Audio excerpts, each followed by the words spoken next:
कर दीजिए। हाँ सर इन्होंने बोला आईफोन लेके चल रहा है और फॉर्च्यूनर लेके चल रहा है, तो क्या कोई इंसान जिसकी इनकम है और वो एससी से है, ST से है, क्या वो आईफोन चलाने लायक नहीं है? क्यों नहीं चला सकता भाई? उसके पास इनकम है। एक सेकंड अरे पिछड़ी मानसिकता नहीं है क्या? वो इंडिया का सिटीजन नहीं है? इक्वालिटी बिफोर लॉ क्या कहता है? सबका अधिकार है, जो चाहे, फ्रीडम ऑफ स्पीच है इंडिया में, सब कुछ कर सकता है। अभी जैसे मैं इनके बात समझ पाया हूँ, सबकी बात ये कह रहे हैं ये कुछ माइंड में आया क्यों कि सारी कुछ चीजें मैं जो इनका सवाल समझ पाया हूँ, इनका ये है कि जब SC/ST की जो वेल्दी व्यक्ति हैं, जिनके पास पैसा है, उन्हें रिजर्वेशन नहीं मिलना चाहिए, जिनके पास नहीं है उन्हें मिलना चाहिए। लेकिन जो SC/ST का जो मूलभूत जो कारण था रिजर्वेशन का, वो ये था, आर्थिक बेस पर नहीं था, एक रिप्रेजेंटेशन बेस पर था। तो अगर कोई व्यक्ति SC/ST में अमीर हो रहा है, गरीब हो रहा है, मसला तो वो है ही नहीं। मसला तो ये है कि SC/ST व्यक्ति को रिजर्वेशन मिल रहा है, यही मसला है। तो रिफॉर्म्स की तो जरूरत ही नहीं है इनका कहने का।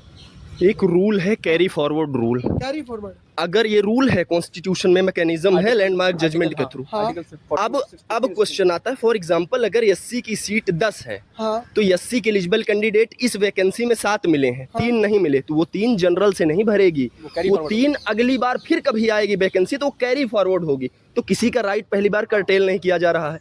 दूसरी बात, अगर अमीर वो जो हैं SC/ST कम्युनिटी में, जो वेल फाइनेंशियल बैकग्राउंड के हैं, अगर वो हर बार 7 सीट लेते रहे, तो फिर गांव में सुदूर बच्चा जो गरीब SC/ST का है वो कब पाएगा? क्योंकि कैरी फॉरवर्ड हो जाएगी तो वैकेंसी तो बढ़ जाएगी, लेकिन नंबर ऑफ अपीयरेंस आप ही लोग रहेंगे, तो आप ही को हमेशा मिलता रहेगा। दूसरा बात कि मंदिर में आपको पुजारी नहीं बनने दिया, या फिर ये क्वेश्चन अक्सर उठता है। मैं बार बार इसी को कहता हूँ कि अगर मैं ऑनरेबल सुप्रीम कोर्ट में प्रैक्टिस करना चाहूँ तो मुझे LLB करनी पड़ेगी। LLB के बाद बार काउंसिल ऑफ दिल्ली में रजिस्ट्रेशन कराना पड़ेगा, SCBA की मेंबरशिप लेनी पड़ेगी, फिर परमानेंट मेंबरशिप, फिर जाके होगा। आप कहते नहीं मैं इस जाति का हूँ इसलिए मुझे ये कराया जाए। उसके लिए पहले वेद पढ़ो, वेदांग पढ़ो, वेदाध्ययन करो, उसके बाद आप टेम्पल में, मंदिर में जाओ। किसी ने नहीं रोका, महर्षि वाल्मीकि को किसी ने नहीं रोका, भगवान का दर्जा दिया उन्होंने। ये किसी ने नहीं कहा, अंगुलीमाला से पहले वो थे। मतलब हिस्टोरिकल बैकग्राउंड अगर देखेंगे तो कहानियों में वो बहुत ही अच्छे काम करते थे, ऐसा नहीं था। उनको एक साधु संत सज्जन मिले, वहीं से प्रभावित होकर करने लगे। ये कह रहे हैं आपने जैसे इटावा की घटना बताई और आपने पानी के घड़े की घटना बताई। इन्होंने कहा मंदिर में आप जाइए, पुजारी बनिए, लेकिन वेद भी पढ़िए, आप पुराण भी पढ़िए। ऐसे इंसिडेंट 21 सेंचुरी में नहीं होनी चाहिए। जब ये इंसिडेंट खत्म हो जाएंगे, अपने आप जो है ना, सब लोग बराबर की कंडीशन के होंगे, सब लोग कुछ। कैसे इंसिडेंट? जैसे कि जो हो रहे हैं, जैसे भाई ने बताया कि किसी को हाँ ये सब चीजें जो मंदिर में बैकग्राउंड, हाँ ये सारी चीजें, पुजारी नहीं बनाया जा रहा, पुजारी नहीं, जो ये जो सुनिए, अभी मेरे बात सुनिए। सब बोला, अभी मेरे को बोलने दीजिए। इन लोगों ने जो बोला ये सब होता है, ये सब होता, अरे भाई लॉ तो उसी के लिए आया है ना कि आपके साथ ना हो। आप जाइए, उनको पनिशमेंट मिलेगा, आप जाइए, उनको पनिशमेंट मिलेगा। SC/ST है, रिजर्वेशन उसके लिए नहीं है। अरे सुनिए, अभी आप पूरा सुनिए। सोशल अपलिफ्टमेंट के लिए डिस्क्रिमिनेशन, अरे डिस्क्रिमिनेशन कब नहीं है मेरे को बताइए? अमेरिका में नहीं है क्या डिस्क्रिमिनेशन? अमेरिका में नहीं है कि यूरोप में नहीं है? अरे भारत की बात कीजिए तो पूरी बात सुनिए। अभी मेरी बात सुनिए, मेरी बात। अभी इसने बोला, अतुल भाई ने, कि क्या एक OBC SC/ST आईफोन नहीं रख सकता? बिल्कुल सही बात है, रख सकता है, लेकिन वो आदमी आके नहीं बोल सकता कि एक ब्राह्मण आके मेरे को अपनी बेटी दे के जाओ। वो आदमी आके नहीं बोल सकता कि ब्राह्मण तुम जाके नाली साफ करो। कोई आजकल नीचे आदमी को जाके नहीं बोलता कि तुम नाली जाके साफ करो। जिसको काम रहता है वो जाके करता है। एक ब्राह्मण आदमी का वीडियो वायरल हुआ है, वो जाके कर रहा है। क्या बात आप कर रहे हैं? वो आपकी पिछड़ी सोच बता रही है आईफोन को जब आप लेके आ रहे हैं। ये जो ब्राह्मणों की जो कहा जाता है बेटियों से शादी कराओ, ब्राह्मणों की बेटियों से वो करो, ये एक नफरत वाली मानसिकता है जो एक प्रोपेगेंडा के तहत भारत में चलाया गया, ताकि हमारा समाज आपस में बंटते रहे, और हम उसी को लेके चल रहे हैं। मैंने ये कहा था कि मेरा ये आईफोन और कार का ये मतलब नहीं होता है कि क्या कोई रख सकता है कि नहीं। बिल्कुल, आप पैसा कमा रहे हैं, आप बेस्ट लाइफ जिए। मेरा ये कहना का मतलब है कि अगर मैं समर्थवान हूँ, सशक्त हूँ, अगर मैं लाभ छोड़ूंगा, जैसे सब्सिडी का लाभ, तो मेरे बदला कोई दूसरे को, मेरे ही कम्युनिटी के किसी दूसरे को मिलना, मेरा ये कहना है। तो और एक ही बात को हम बार बार रट अभी एक बात बताइए, नेता लोग भी इनमें विपक्ष नेताओं के, वो भी बहुत बड़े बड़े लीडर, लाइक अखिलेश यादव जी, चंद्रशेखर रावण जी, बहुत सारे ठीक है। अच्छा, बड़े लीडर नहीं है, ठीक है। एक MP है, वो बड़े लीडर नहीं। मेरा आखिरी सवाल ये आप लोगों से कि बस मुझे ये बताइए कि जो विपक्षी नेताओं की एंट्री हो चुकी है इसमें, आपको क्या लगता है कि रिजर्वेशन हटाओ ये मूवमेंट जो चल रहा है, रिजर्वेशन रिफॉर्म्स का जो मूवमेंट चल रहा है, UGC रोल बैक का चल रहा है, ये सक्सेसफुल हो पाएगा? क्योंकि ऑडियंस देख रही है, बहुत उम्मीदों से देख रही है आपकी वीडियो। ग्राउंड लेवल रिपोर्ट आपको पता होना चाहिए कि अगर आप ग्राउंड लेवल रिपोर्ट यही है कि आप कितना भी प्रोटेस्ट कर लीजिए, कुछ भी कर लीजिए, ये हटाना संभव है नहीं। और अगर आप रिफॉर्म की भी बात कर रही है ना, तो रिफॉर्म करना भी संभव नहीं है, क्योंकि वो एक अलग प्रोपेगेंडा गवर्नमेंट के खिलाफ चलेगा, गवर्नमेंट को चलाना मुश्किल हो जाएगा। तो आप कितना भी इस बात पे कुछ कह लीजिए, सच्चाई यही है, इसको रिफॉर्म करना इतना इजी है नहीं। हाँ ठीक है, आपको क्या लगता है सर, रिफॉर्म्स हो पाएगा? रिजर्वेशन हटाओ आंदोलन या रिफॉर्म्स या यूजीसी ये सक्सेसफुल हो जाएगा? बहुत उम्मीदों से देखेंगे। बिल्कुल होना चाहिए। और यूजीसी की बात करें अगर, तो ऑनरेबल सुप्रीम कोर्ट ने स्टे किया है, लेकिन अगर यूजीसी, अब सोचो ट्विस्ट की बात देखो, इन बेईमान और निकम्मे नेताओं को ये समझना चाहिए कि आपके देश की एक बड़ी आबादी को काट दिया, रीजनेबल अपॉर्चुनिटी ऑफ हियरिंग नहीं दिया, आपने उसे जन्मजात अपराधी बना दिया, केवल और केवल यूजीसी एक्ट ला करके। दुनिया में कभी सुना है कि बिना सुने अपराधी मान लिया जाए? यूजीसी ही एक ऐसा काला कानून था, इसको मैं रॉलेट एक्ट 2.0 दूंगा, क्योंकि वो ऐसा कानून था जो समाज में जातियों को जहर और घोलने में और ज्यादा भयंकर साबित होता।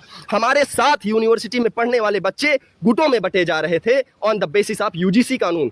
आपको लाने से पहले कलम आपकी हिलनी चाहिए थी, और आपको ये समझना चाहिए था कि आप देश को एक करना चाहते हैं या देश को तोड़ना चाहते हैं। और अगर देश को तोड़ना चाहते हैं तो ऐसे ड्रैकोनियन कानून लाने के बाद ऑनरेबल सुप्रीम कोर्ट ने क्यों स्टे किया? आपको मुंह की खाड़ी पड़ी ना आपको यहाँ करके। और फिर मैं भारतीय जनता पार्टी के विचार परिवार होने के नाते भी मैं आगाह करना चाहता हूं सरकार को, अगर उसने इसमें रीजनेबल अपॉर्चुनिटी ऑफ हियरिंग नहीं दी, पीनल प्रोविजन फॉल्स इक्विजिशन पर नहीं लाया, तो आने वाले समय में सवर्ण उनको उनकी औकात दिखा देगा। इसमें दो राय दुखती रंग नहीं है, और दिखाना चाहिए। दूसरी इंपॉर्टेंट बात, दुनिया में कभी भी बिना सुने किसी को अपराधी माना गया है क्या? इक्विटी सेल बनती। मैं आपको एक एग्जाम्पल से पूरा नरेशन बस्ट करता हूं इनका।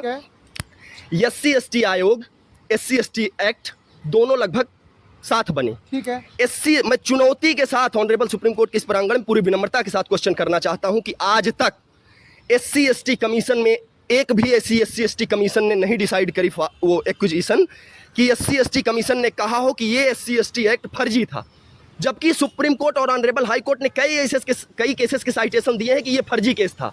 तो मैं कैसे ये विश्वास करता कि जो इक्विटी सेल बनती यूनिवर्सिटी में वो बायस्ड ना होती? अगर SC/ST एक्ट के साथ साथ SC/ST कमीशन बना था, उसने 50 साल में एक भी ऐसी शिकायत को नहीं कहा कि ये शिकायत फर्जी है, तो आने वाले समय में इक्विटी सेल बनती, और इक्विटी सेल में जनरल कैंडिडेट नहीं थे। मैं कैसे मान लेता कि वो बायस्ड ना होते? और अपने लिए जब यूजीसी आया तो प्रॉब्लम हो गई। इन लोगों ने कंप्लेंट की, SC/ST OBC की कोई प्रॉब्लम हुई तो कोई दिक्कत नहीं है भाई। जब आप कर रहे हो, मतलब आपकी नहीं सुनी जा रही तो प्रॉब्लम है, इन लोगों की अगर सुन ली जा रही है तो आपको प्रॉब्लम हो जाएगी। इनका आपने सवाल समझा? इन्होंने सवाल ये कहा कि जैसे SC/ST एक्ट जो बना, उसमें जो लोग हैं, बड़े बड़े उच्च अधिकारी लोग हैं, आप OBC से आते हैं, OBC पे तो सुप्रीम मतलब डेटा है कि 2 लाख से भी ज्यादा केसेस चल रहे हैं OBC पर लग रहे हैं। अब मुझे एक बात बताइए कि जैसे चंद्रशेखर रावण जी की एक वीडियो बहुत वायरल होती है कि वो पुलिस वाले से कहते हैं कि मैं भी SC/ST एक्ट लगा दूंगा, वो खुले तौर पर एक चीज दिख रही है कि वो फर्जी है। तो क्या SC/ST कमीशन का ये दायित्व भी नहीं बनता कि कम से कम एक, सिर्फ 50 सालों में से 70 सालों में से एक दिखा दें? तो इनका डर यही है कि जो इक्विटी कमीशन बनती यूजीसी के बाद, उस इक्विटी सेल वो कैसे निर्धारित करता है कि फर्जी है वो है? एक भी फर्जी मुकदमा दर्ज होता है तो वो क्वेश्चन उठाता है, ठीक है, चाहे वो यूजीसी में हो।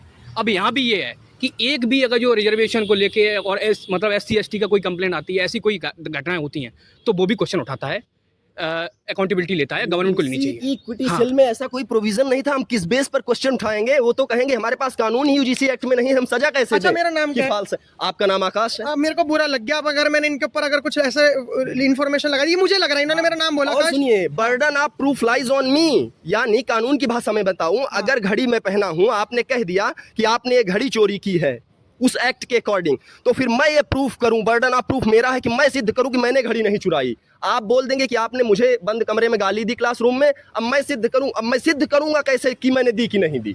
बर्डन ऑफ प्रूफ तो एक्यूज्ड के ऊपर है, अब मैं सिद्ध कैसे करूंगा कि बंद कमरे में आपको गाली दी कि नहीं? इनको यही डर है, ये मनुवादी लोग जैसे लोग अभी चला रहे हैं ना कि ये मनुवादी हैं, ये ऐसे। सुनिए, एक जो सोशल मीडिया पर चल रहा है ना कि मनुवादी ब्राह्मणवादी मानसिकता के लोग ये SC/ST के विरोध में जा रहे हैं, ये रिजर्वेशन के विरोध में जा रहे हैं, यूजीसी के विरोध में इसलिए क्योंकि ये ब्राह्मणवादी मानसिकता के लोग हैं।